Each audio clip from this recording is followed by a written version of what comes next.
जय श्री राम।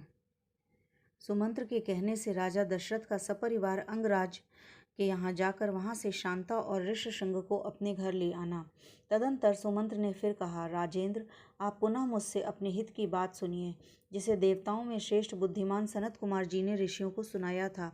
उन्होंने कहा था, इक्ष्वाकु वंश में दशरथ नाम से प्रसिद्ध एक परम धार्मिक सत्य प्रतिज्ञ राजा होंगे। उनकी अंगराज के साथ मित्रता होगी। दशरथ के परम सौभाग्यशालिनी कन्या होगी, जिसका नाम होगा शांता। अंग देश के राजकुमार का नाम होगा रोमपाद। यशस्वी राजा दशरथ उनके पास जाएंगे और कहेंगे, धर्मात्मा, मैं संतानहीन हूँ। यदि आप आज्ञा दें तो शांता के प्रति ऋष्यशृंग मुनि चलकर मेरा यज्ञ करा दें।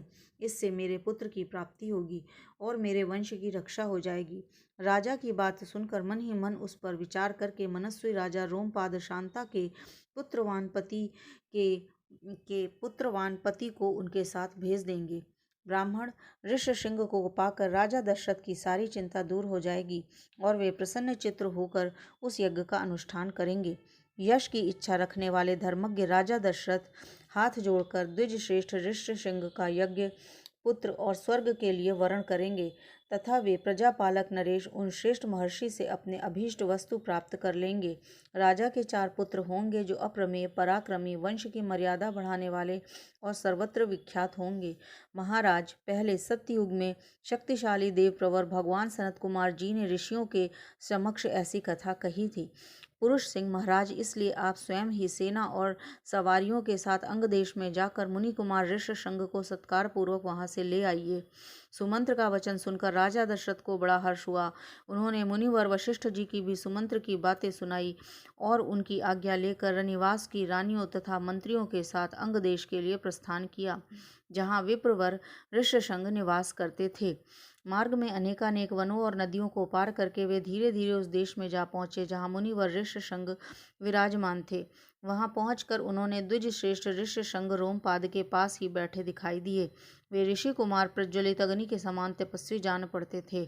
तदंतर राजा रोमपाद ने मित्रता के नाते अत्यंत प्रसन्न हृदय में महाराज दशरथ का शास्त्रोक्त विधि के अनुसार विशेष रूप से पूजन किया और बुद्धिमान ऋषि कुमार ऋष्यशृंग को राजा दशरथ के साथ अपनी मित्रता की बात बताई।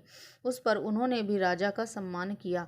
इस प्रकार भली भांति आदर सत्कार पाकर नरश्रेष्ठ राजा दशरथ रोमपाद के साथ वहाँ 7-8 दिनों तक रहे। इसके बाद वे अंगराज से बोले, प्रजापालक नरेश, तुम्हारी पुत्री शांता अपने पति के साथ मेरे नगर में पदार्पण करे, क्योंकि वहाँ एक महान आवश्यक कार्य उपस्थित हुआ है। राजा रोमपाद ने बहुत अच्छा कहकर उन बुद्धिमान महर्षि का जाना स्वीकार कर लिया और ऋष्यशृंग के साथ से कहा, विप्रवर, आप शांता के साथ महाराज दशरथ के यहाँ जाइए। राजा की आज्ञा पाकर उन ऋषिपुत्र ने तथास्तु कहकर राजा दशरथ को अपने चलने की स्वीकृति दे दी। राजा रोमपाद की अनुमति से ऋष्यशृंग ने पत्नी के साथ वहां प्रस्थान किया।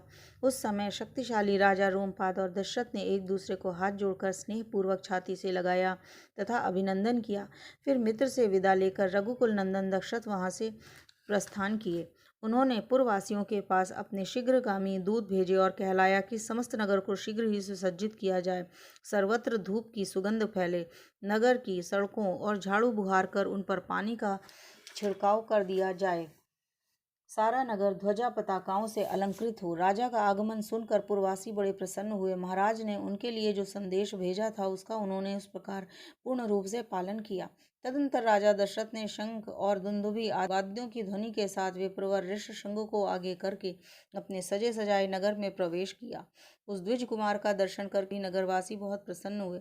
उन्होंने इंद्र के समान पराक्रमी नरेंद्र दशरथ के साथ पुरी में प्रवेश करते हुए ऋष्यशृंग का उसी प्रकार सत्कार किया जैसे देवताओं ने स्वर्ग में सहस्राक्ष इंद्र के साथ प्रवेश करते हुए कश्यप नंदन वामन जी का समादर किया था।